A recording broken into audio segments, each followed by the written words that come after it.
Al comenzar esta presentación, agradecer al comité organizador por haberme permitido compartir con todos los colegas latinoamericanos nuestra experiencia en el uso de la bioingeniería de piel. Esto lo venimos desarrollando de hace varios años, estoy hablando desde fines del siglo XX, y me voy a referir un poco a la historia también de la bioingeniería de piel y por último a mostrar lo que estamos desarrollando desde hace ya 6 años. No hay ningún conflicto de interés de por medio. Yo actualmente soy el equipo de la unidad de quemado del Hospital Alemán de Buenos Aires y el director de la carrera de cirugía plástica de la Universidad de El Salvador. Mi mail está a disposición de ustedes para lo que necesiten. La historia es bastante antigua, data de la década del 70. A mediados del 70, el doctor John Berg y Jahannas, en el Massachusetts General Hospital y en el MIT, fueron los primeros que lograron concebir la idea de una piel artificial, y así le llamaron. Después pasó a llamarse Integra. Al mismo tiempo, al año siguiente, Howard Green, en el mismo instituto, en el Massachusetts Institute of Technology, comenzó a concebir la idea de uso clínico de láminas de queratinocitos que las cultivaba in vitro. Y en la década del 80 empezaron todos los usos clínicos, aún sin la utilización de la unidad sanitaria preexistente, pero se modificaron varias técnicas tanto en los cultivos como en el manejo de la Integra. Fue así como empezó el uso clínico y en el año 2000 ya comenzaron a in vivo cultivar dermis y epidermis. Y en Italia, en el 2002, desarrollan la segunda matriz de regeneración dérmica, que la llamaron Yellow-Matrix, que fue hecho con fibras de ácido hialurónico y Silastic. En el 2003, una empresa norteamericana comenzó a trabajar con investigación de la Universidad de México y lograron obtener un cultivo de queratinocitos halogénicos que lo usaron como sistema de liberación de factores de crecimiento. Y en los últimos 10 años fueron desarrolladas diferentes matrices de regeneración dérmica. Hasta que en 2010 recién apareció la primera idea de la bioimpresora capaz de imprimir piel de dermis y de epidermis con células del propio paciente. Esto en este momento está en desarrollo. Ustedes todos creo que conocen ya cuál fue la primera idea y el mecanismo que se usó, que fue justamente una capa de una matriz dérmica que por encima iba a tener una capa de Silastic, que se podía monitorear la idea, que las células iban a invadir desde el lecho receptor esta capa llamada neodermis y que luego de un tiempo, una vez que se pegaban, iban a producir matriz extracelular. Y luego se le iba a poder colocar un autoinjerto delgado. Y esto se cumplió en casi todas las matrices al principio y después se desarrollaron otras sin la capa de Silastic más delgada. La segunda de desarrollar, no voy a hablar de Integra porque es muy conocida, pero esta fue la segunda que también tuvo algunas modificaciones, que se llamó Yellow-Matrix, que tiene una capa de Silastic y una capa que imita a la dermis tridimensional de fibras de ácido hialurónico. Así es como uno la ve por debajo, impresiona como si tuviera un algodonado, como si fuera un algodón. Y son las fibras de ácido hialurónico que van de un extremo a otro de la lámina. Eso permite no tener hematomas. Algún día, si quieren, se los explico por qué. Voy a mostrar solo este caso, que fue uno de los casos que ilustra mejor cómo funciona esto, y fue una quemadura por congeladura en el cerro Fitzroy en la Argentina, en los Andes, a 7.000 metros de altura, y fue así como lo recibo un mes después. Entonces trato de hacer la menor amputación posible, porque si no iba a perder de los dos pies la cabeza de los metatarsianos y eso le iba a dar mucha dificultad en la marcha. Logramos hacer esto en realidad. Y luego, incluso en esta zona, dejamos la cabeza del metatarsiano y tuvimos que comer el cartílago para que pueda tener vascularización y prender la matriz. Colocamos la matriz, muy simplemente, le colocamos agrafes y luego de 15 días, que es el tiempo de maduración de esta matriz, toma ese color clásico que también lo toma Integra y otras matrices también. Y es así como le indica al médico cuando se empieza a desprender el Silastic que debe retirarla. Y les muestro la secuencia para que puedan ver lo que se aparece por debajo. Entonces, ¿qué es esto? ¿Es neodermis o es tejido de granulación?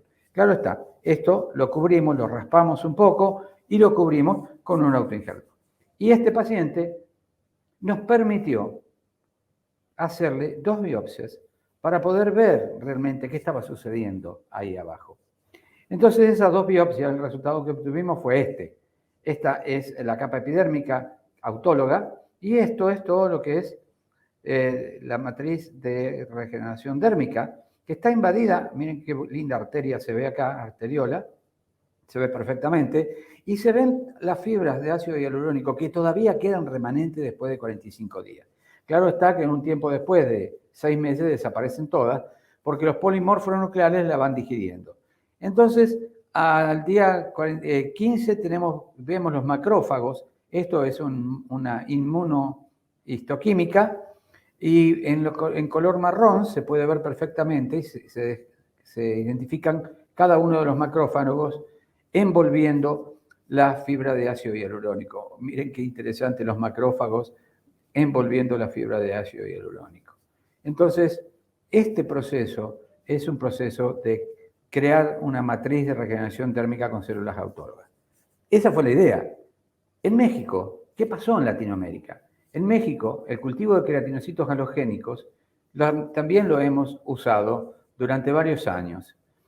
Además, también desarrollaron una lámina de celulosa como cobertura transitoria. En Chile, membranas de quitosanos transparentes como sustituto transitorio, y en Brasil, otras membranas de celulosa. Y en Argentina desarrollamos 2 técnicas, una técnica de irradiación de piel cadavérica que nos sirvió, eso una vez irradiado, como matriz de regeneración térmica, y después empezamos a trabajar con la bioimpresora 3D, con la tecnología del poro. Este es uno de los casos para mostrar en un área donante la membrana de México, que se llama Epifaz, que disminuye el tiempo de epitelización comparado con 2 láminas que hemos colocado como prueba a cada lado de gasa vaselinada. Y miren qué sucedió en el centro, quedó totalmente epitelizado.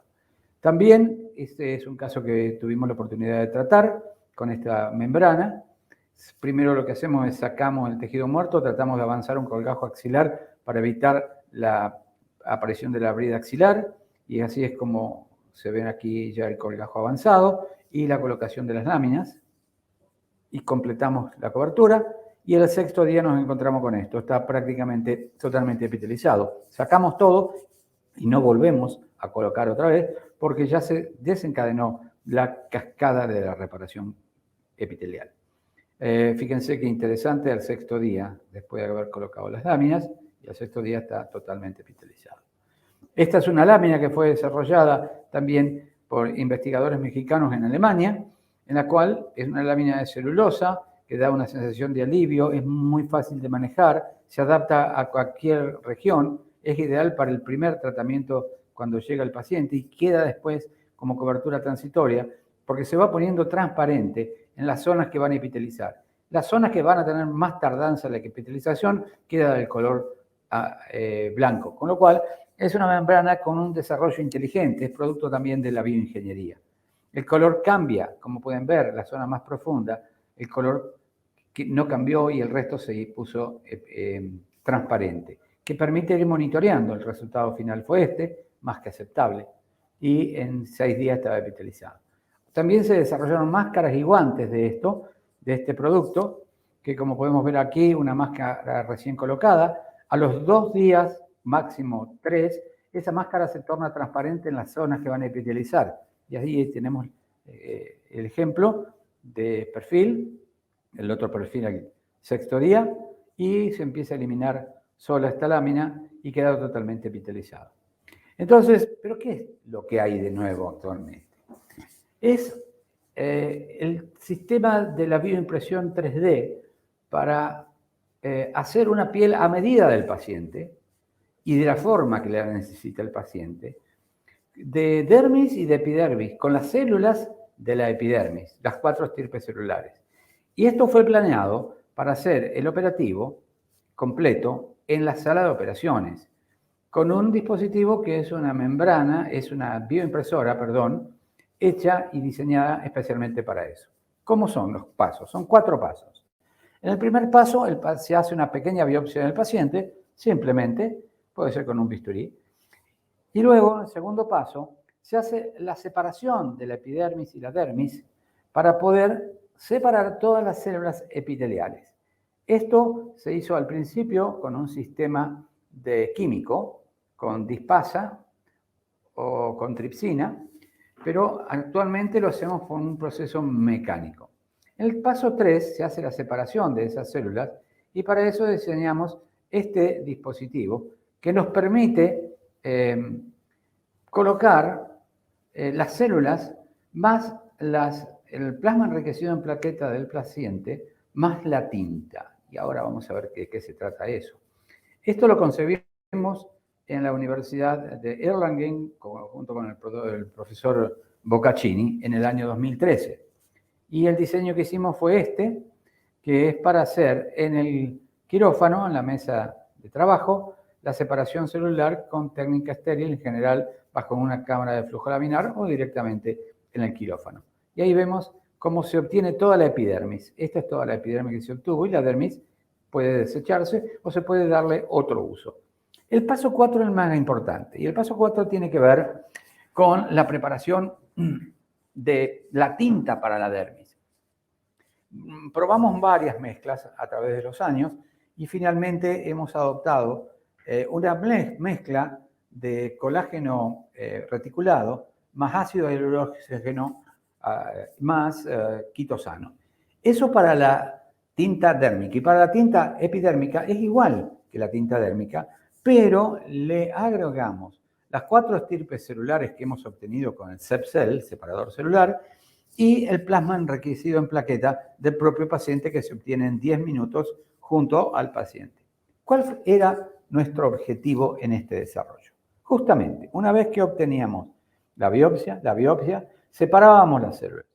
Todos los queratinocitos, los melanocitos, la célula de Merkel y la célula de Langerhans, todas esas se la poníamos en una jeringa justamente para que vaya a uno de los brazos de la bioimpresora sin células y la otra con células.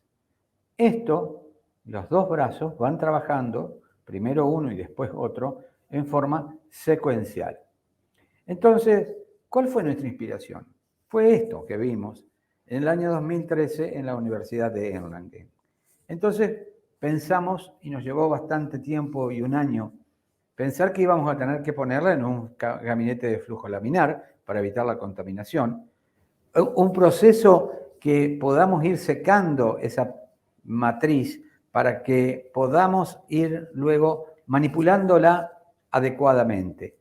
Ese tiempo tiene que ser controlado y tiene que haber temperatura controlada en el flujo de aire que va llegando desde arriba con aire filtrado y tiene que ser a 36 grados centígrados, porque eso nos permite evitar la muerte celular durante el proceso de secado, que es muy rápido en realidad.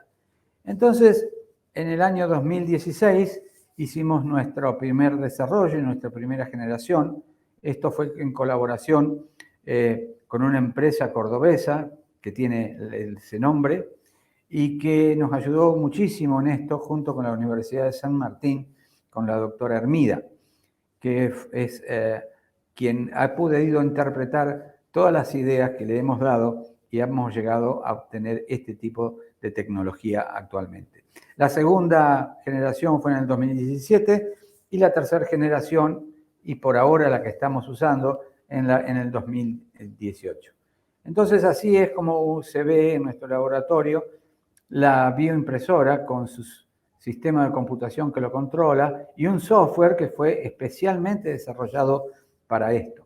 Esta ya es cuando está terminada porque como pueden ver, tiene todo el sistema de que hablamos previamente. Tiene 2 brazos, uno para la dermis y otro para la epidermis. Entonces, ¿cómo funciona esto? Vamos a pasar un video a continuación para que podamos entender que el proceso es realmente muy sencillo y se puede hacer con cosas que están en cualquier hospital o en cualquier unidad de quemados. Lo único que falta es el dispositivo ad hoc, que es la bioimpresora.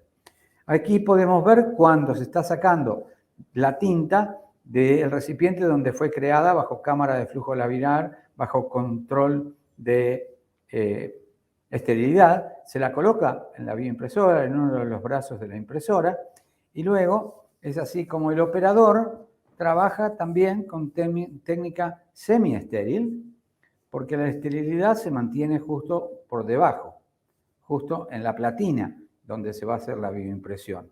Y por supuesto, todos los elementos de aquí están previamente esterilizados. O sea, y empieza a andar sola, porque el software de la computadora le va dando la información de a dónde debe moverse, cómo debe ser la bioimpresión, qué velocidad debe tener, qué presión debe tener el émbolo. Bueno, todo eso lo controla un software, que evidentemente es todo un desarrollo de la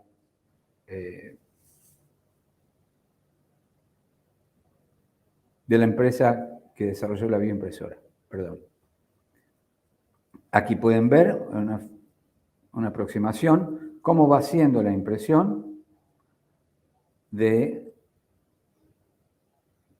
lleva para un lado, lleva para el otro, después lo cruza. La cuestión es hacer la distribución totalmente homogénea, porque dentro están las células cuando hacemos la impresión de la epidermis. Y esas células tienen que estar distribuidas en forma homogénea para que sea más efectiva luego el proceso de crecimiento de esas células. Es así como tuvimos que trabajar en distintas mezclas para poder obtener la mejor tinta. Y hemos hecho muchas pruebas y mezclas y en realidad logramos finalmente algo que fue bastante aceptable. Eso quiere decir que usamos, por ejemplo, todas estas cosas sencillas y que son muy baratas y que están muy disponibles en cualquier lugar, en cualquier hospital. El otro punto es que tuvimos que trabajar mucho con el tema de la viscosidad y la fuerza que tenía que tener el émbolo y las mezclas de colágeno y quitosano. ¿Cuáles eran preferibles? Aquí podemos ver diferentes mezclas con los diferentes resultados en las siguientes curvas. O sea, esto es 36% de colágeno y quitosano 0,5%, por ejemplo. Y obtuvimos distintas fidelidades de impresión. Y hemos logrado finalmente, pudiendo controlar el tiempo de inyección y la cantidad de material y la viscosidad, un resultado bastante bueno, bastante óptimo. Y esto es el sustrato final que hemos obtenido. Es con el grosor que nosotros deseamos le podemos dar y son transparentes porque eso nos permite ir monitoreando la herida fácilmente a través del tiempo, desde el momento que se coloca hasta que se expanden todas las células y termina epitelizando. Tiene muy buena adaptabilidad, es muy fácil manipularla, como pueden ver, no es pegajosa, se coloca bien y hicimos las pruebas de citotoxicidad y en realidad fueron acordes a las normas ISO pertinentes. Quiero referirme ahora, ya en la última parte, para dónde surgió la idea de la tecnología del poro.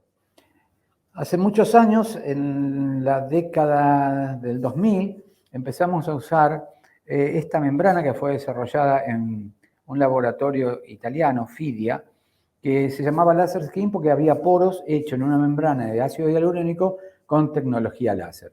Microporos y macroporos. El microporo tiene como función, que es donde se ven estas calles, de poder tener muchos poros por centímetro cuadrado, 6.000 poros por centímetro cuadrado con tecnología láser. Entonces, aquí se siembran las células en esos poros con la técnica habitual y luego in vitro. Era así el tema de este cultivo de queratinocitos. Y vemos en una fotografía electrónica cómo el queratinocito se pega al poro. El queratinocito, una vez que se pega, empieza a reproducirse y cubre todo, y cubre el poro también. Y ahí empieza a secretar luego, se reproduce matriz extracelular. Entonces, esta tecnología pensamos que la podíamos usar justamente para crear matrices de regeneración dérmica. Entonces, ¿cuál fue nuestra teoría? Tendríamos que hacer microporos de 15 micrones para la epidermis, microporos más grandes para las células endoteliales y los fibroblastos, y entre la unión de una y otra, 7 micrones para que estas células que son más grandes que las de la epidermis, las de la dermis, no pasen, porque se reproducen más rápidamente que los queratinocitos. Entonces, invadirían totalmente y invalidarían el resultado. Entonces, esta fue la teoría, y lo hicimos así a mano alzada en una reunión. Entonces, ¿qué nos da esta tecnología? Estos fibroblastos y estas células endoteliales necesitan diferentes poros de diferentes tamaños y formas. ¿Para qué? Tiene que haber una interconectividad dentro de esos poros para poder secretar la proteína extracelulares y también para poder eliminar todos los metabolitos de eliminación y que la vascularización siga avanzando. Y es posible hacerlo con una bioimpresora de 2 láminas. Miren una microfotografía del material obtenido. Esto es la epidermis, como lo habíamos pensado, microporos de 15 micrones, y estos son los microporos, lo que ven ahí arriba. Y por debajo, macroporos de 30 micrones o más, y es todo lo que tenemos abajo. Entonces, si enfocamos a mayor aumento la electrónica, vamos a ver los microporos, como vemos acá, por encima, lo que va a dar lugar a la epidermis, y los macroporos, donde se van a ubicar las células endoteliales y los fibroblastos.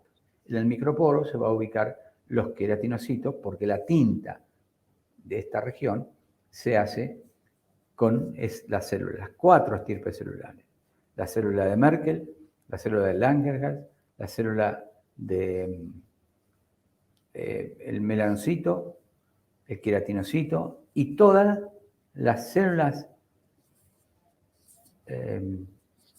basales, que son las células que también tienen las células madres que dan origen a esos queratinocitos.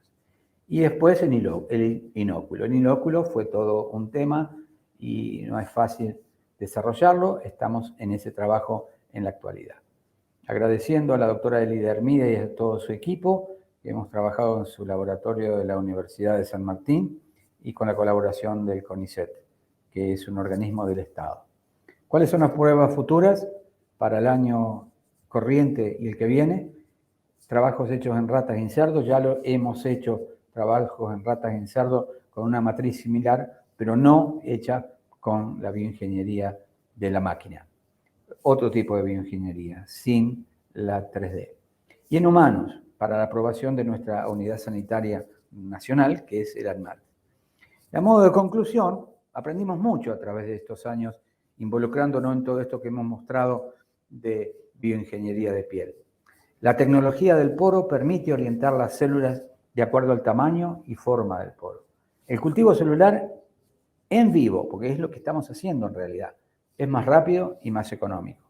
La bioimpresora 3D de 2 brazos permite regular la porosidad de la dermis y de la epidermis. El actual desafío es obtener la mejor tinta posible para evitar la muerte celular durante el proceso de bioimpresión. Bibliografía no hay mucha, hay pocos trabajos porque esto es relativamente nuevo, sin embargo, hay más de 30 equipos en distintos países del mundo que están trabajando con esta idea, con sus diferencias, por supuesto. Este es nuestro proyecto. Tenemos aquí hasta 23 trabajos que hemos encontrado. Y la conclusión final sería, ¿estaríamos aproximándonos a esto? Y yo creo que sí, estamos cerca, por lo menos en el principio. Y esta nueva tecnología, realizada en el quirófano, en un solo paso, podrá ser en el futuro útil para el tratamiento de quemaduras a partir de una mini biopsia del paciente. Muchas gracias por su atención.